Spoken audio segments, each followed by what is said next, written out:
Magandang araw! Tapos na natin mapag-usapan o talakayin nung nakaraang pagkikita ang behavioristang tsorya at nativistang tsorya.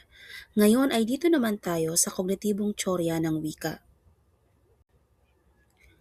Ayon sa kognitibong tsorya, ang wika ay hindi hiwalay na kakayahan, kundi produkto ng pag-iisip ng tao. Habang umuunlad ang kakayahang mag-isip tulad ng pag-unawa, pag-uuri at pag-uugnay ng ideya, sabay ding umuunlad ang wika. Hindi lamang ginagaya ng bata ang wika, kundi inuunawa niya ito batay sa kanyang karanasan at pag-iisip. Para kay John Piaget, mas nauuna ang pag-iisip kaysa sa wika. Kailangang magkaroon muna ng konsepto ang bata bago niya ito maipahayag sa salita.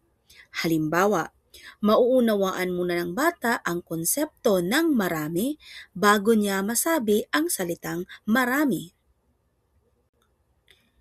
Ito ang ilan sa mga pangunahing pananaw ng kognitibong tsorya. Una, nauuna ang kaisipan bago ang wika.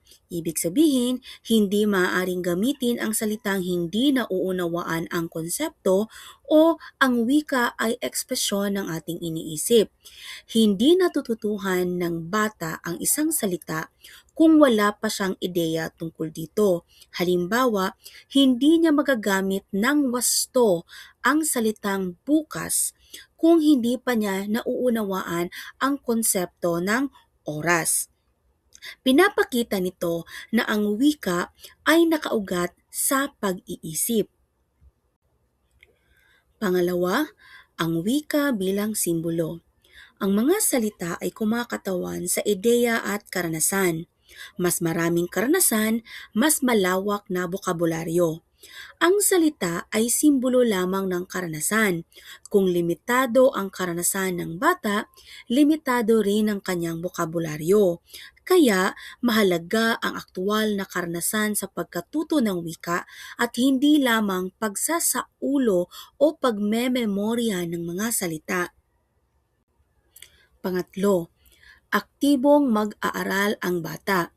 Natututo sila sa pamamagitan ng eksplorasyon at bumubuo sila ng kanilang sariling kahulugan. Sa tsoryang ito, ang bata ay hindi passive na tagatanggap ng impormasyon. Siya yung aktibong nag-iisip, nagtatanong at nag-uugnay ng bagong kaalaman sa dati niyang alam.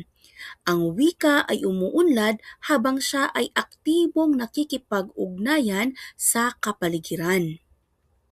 Ang kognitibong tsorya ay may iba't ibang yugto. So dito makikita ang yugto ng kognitibong pag-unlad at wika. So una ay ang sensory motor na nagsisimula mula sa ilang buwan pa lang yung bata hanggang sa 2 taong gulang.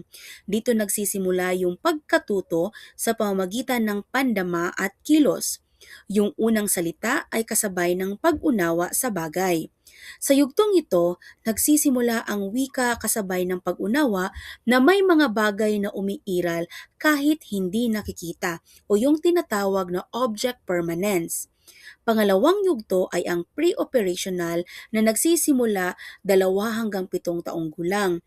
Mabilis na pagdami ng wika ang nagaganap sa yugtong ito o mabilis o na dumadami yung mga salita na alam ng isang bata. Egocentric yung kanilang pag-iisip. Sa yugtong ito, gaya ng sinabi ko, maraming salita ang natututuhan ng bata, ngunit tandaan ninyo na limitado lang yung kanyang kakayahan na umunawa sa pananaw ng iba. Kaya madalas, literal at sarili lamang yung kanyang batayan sa paggamit ng wika. Pangatlo ay ang concrete operational na nagsisimula 7 hanggang 11 taong gulang. Ito yung yugto na sila ay may lohikal na napag-iisip at mas maayos na ang paggamit nila ng wika. Sa yugtong ito, mas malinaw na yung ugnayan ng salita at kahulugan. Mas nagiging sistematiko ang kanilang pagpapahayag at mas naiintindihan ang mga tuntunin ng wika. Ang panghuling yugto ay ang formal operational na nagsisimula sa edad na 11 pataas. Dito nagkakaroon na sila ng abstraktong pag-iisip, Sila ay akademiko at may masalimuot na paggamit ng wika. So nagiging posible yung paggamit ng wika sa abstract concept tulad ng kanilang ideolohiya, mga teorya, yung kanilang argumento. Ito yung yugto na mas mataas na antas o nagagamit nila sa mas mataas na antas ang kanilang diskurso. Ang tanong, paano ba natin ilalapat ang kognitibong tsorya sa pagtuturo ng wika? Una, iayon ang aralin sa antas ng pag-iisip ng mag-aaral. So mahalagang kilalanin natin ang ating mga mag-aaral kung ilang taon na ba sila para malaman din natin kung ano yung kakayahan nila batay sa edad nila, anong yugto sila nabibilang. Pangalawa, gumamit ng konkretong karanasan bago sa abstraktong konsepto. Pangatlo, hikayatin ang pag-iisip, pagtatanong at talakayan. Pang-apat, gamitin ang wika bilang kasangkapan sa pagkatuto. Hindi epektibo ang pagtuturo ng wika kung hindi ninyo isaalang-alang yung antas ng kognisyon ng mga mag-aaral. Mas matututo sila kung inuunawa muna ang kahulugan bago ang porma.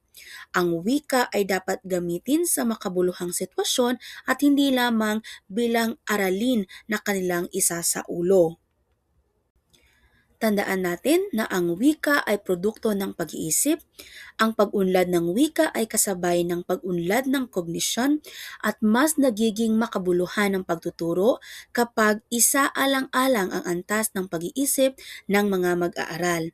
Sa kabuuan, ipinapakita ng kognitibong tsorya ng wika na hindi maaaring ihiwalay ang wika sa pag-iisip. Kung nais nating maging epektibo sa pagtuturo ng wika, kailangang unawain muna kung paano mag-isip ang mag-aaral at doon ibatay ang ating estratehiya sa pagtuturo. Yun lang, maraming salamat!